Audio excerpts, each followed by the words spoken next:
May matutunan kayo kapag panoorin ninyo itong video hanggang matapos sa lahat ng mga katiits sa Luzon, Visayas and Mindanao. Bago sa lahat, panoorin muna ninyo itong video bago tayo magpaliwanag. So, direta mga katiits sa metal detector natin. Ang ating metal detector mga katiits, ang setup iron, copper, silver, gold, at mga zinc, lahat ng klase ng uri ng old coins, mayroong setup.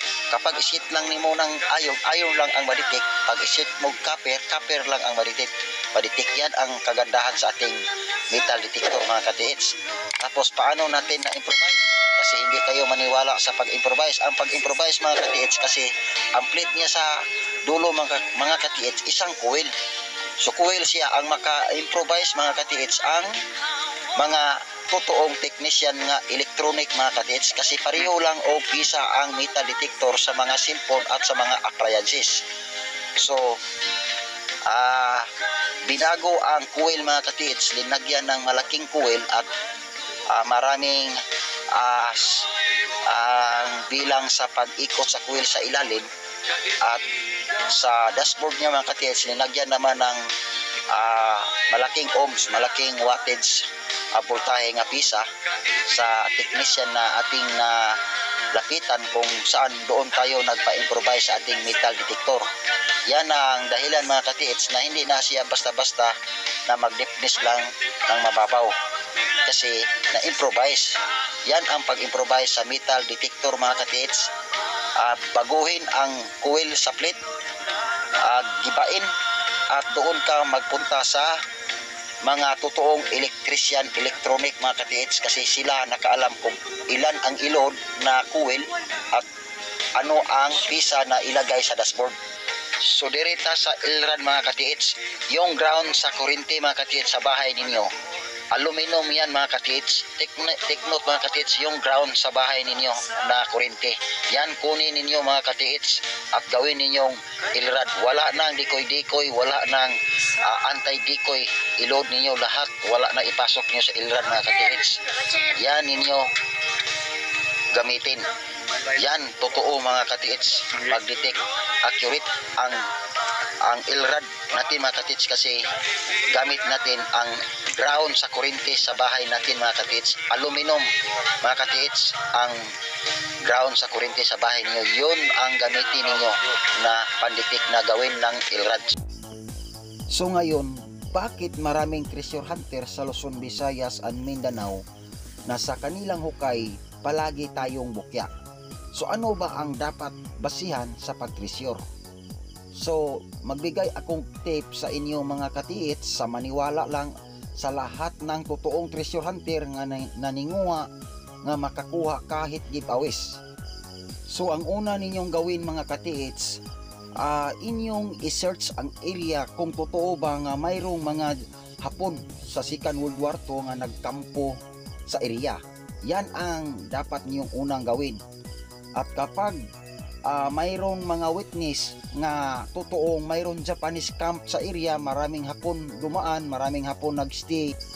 So ang ikalawang gawin ninyo mga katiits, hanapin ninyo ang mga markers, kasi nag-iwan ang mga Hapon ng markers sa mga hindi magalaw.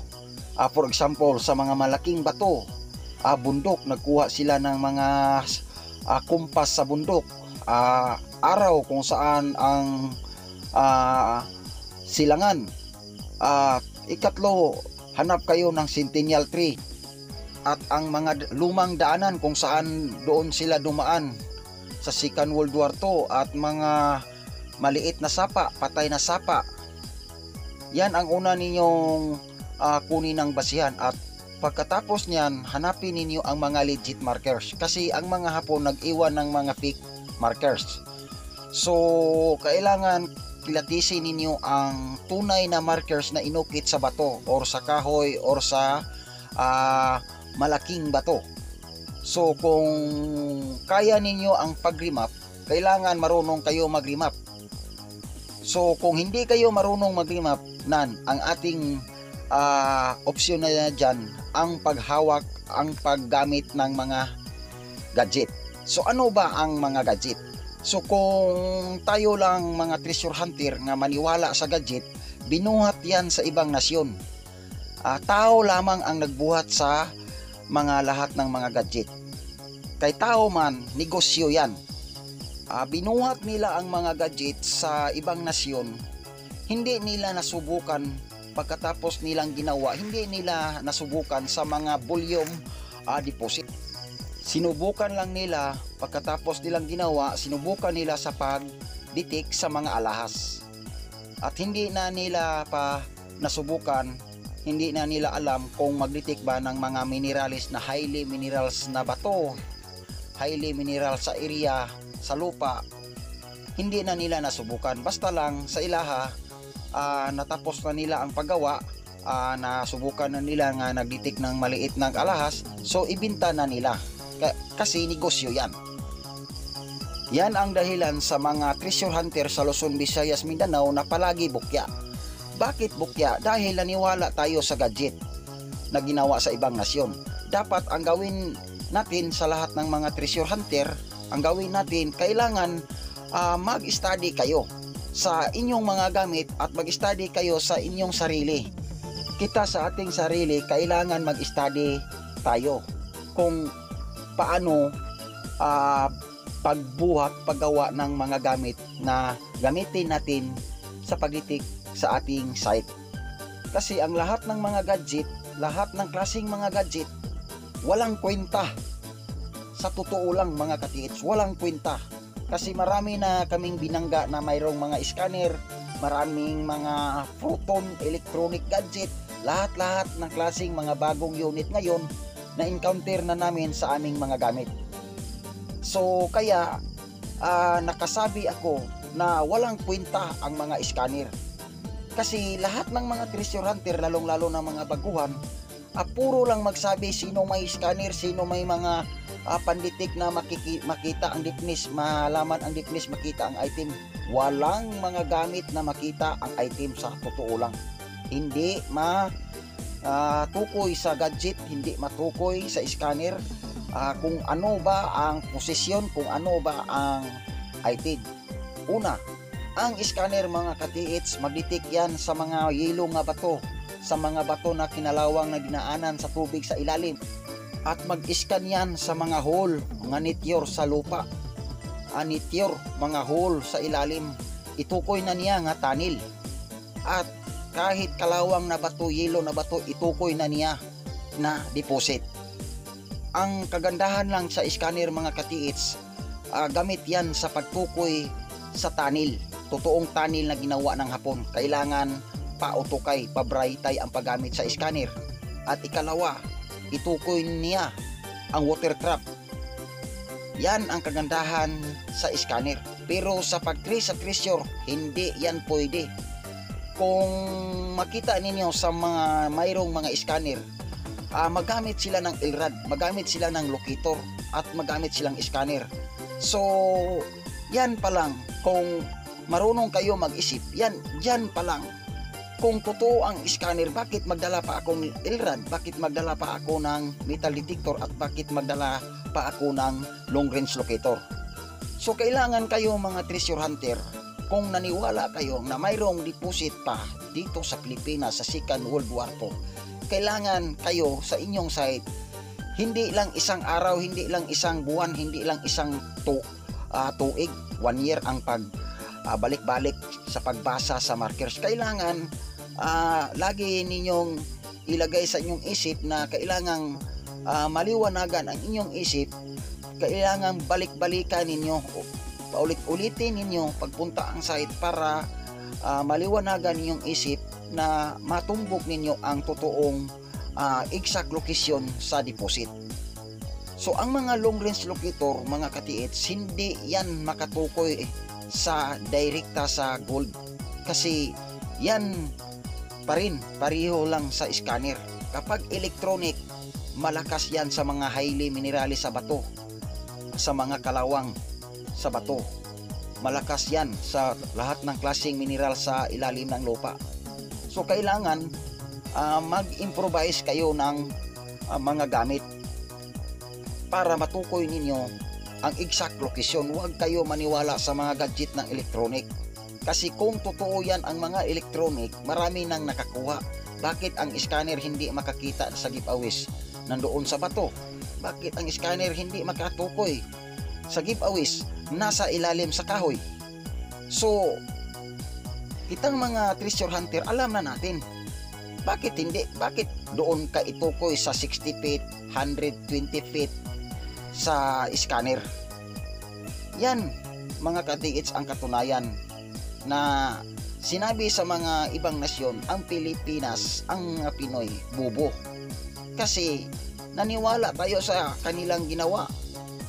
Hindi sila nag-treasure ang nagawa sa mga detektor. Sinubukan lang nila pagkatapos nilang ginawa, sinubukan lang nila sa maliit na alahas. Pwede na, ibenta na nila. At kita ang mga treasure hunter dito sa Pilipinas, tayo ang kawawa kasi naniwala kayo agad. So, ang ibigay ko lang tips sa inyo mga ka-TH, kung panoorin ninyo ang ating YouTube channel, lahat na itong gamit na improvise. Paano ba i-improvise ang mga gamit? Paano ba magawa ng gamit na tunay na mag-detect na wala na kayong drifting? Kung saan siya mag-detect, doon kayo maghukay. At ang inyo lang bantayan ang mga pag-reading sa marker sa ilalim, kung mayroon bang mga poisonous, mayroon bang mga bomb. Yan lang. Pero sa paghabol sa item, hindi na kayo pa magdalawang isip na baka mag-drifting pa kayo. Hindi na. Kasi kailangan kayo, kita mga ka-treasure hunter, marunong tayo magawa ng detector. Huwag kayo paggawa ng mga long range locator na mga ginamitan ng coil, kasi mag-detect yan ng mga minerals. Kasi nasubukan na natin mga ka-TH. Sa lahat ng mga ka-TH, kailangan more study sa mga detector. Huwag kayo paniwala sa mga gamit na gadget. Ang metal detector, mayroong boses, walang kwenta yan. Kwenta lang yan sa mga alahas, sa mga maliit na deposito. Pero sa mga volume deposit, hindi yan makaboses. Hindi yan makatingog, hindi yan makaditik. Dahil maliit lang ang coil niya. So parang speaker sa appliances, kapag gamitan mo ng malaking amplifier, masusunog na ang speaker. So isip-isip lang kayo mga ka-TH. Ang metal detector, gamit lang yan sa pagpalalim ninyo sa ilalim, pag-detect sa bomb, kasi ang walang bomb na plastic, at pag-detect sa linagyan ng poison. Mayroon bang mga metal linagay ang hapon na bilang patalandaan na continue pa kayo sa inyong hukay? Pero mag-asa kayo sa mga metal detector, i-detect niyo sa ilalim. Para sa gold, wag na kayo mga ka-TH, kasi walang kwenta yan. So tingnan ninyo si Kibuloy sa Mindanao, sa Davao. Sabi sa mga pulis, mayroong bunkers nagtago sa ilalim. Ginamitan nila ng mga scanner, mga mahalin na mga scanner. So ano nangyari? Mayroong nakita sa scanner na mayroon kunong tunnel. Ang natukoy sa scanner, hole lamang, isang hole nga nature sa ilalim. Yan tinutukoy nila na doon nagtago si Kibuloy. So anong nangyari? Backjob mga ka-TH. So abangan pa ninyo mga ka-TH ang iba pa nating paliwanag sa mga lahat ng gadget. So dito muna ako magtapos aking video. So maraming salamat. Don't forget subscribe sa ating YouTube channel, Cebu nga Cebu Treasure Hunter mga ka-TH. Cebu nga Cebu Treasure Hunter lang ang sakalam sa pagtulong sa lahat ng mga ka-TH sa Luzon, Visayas and Mindanao.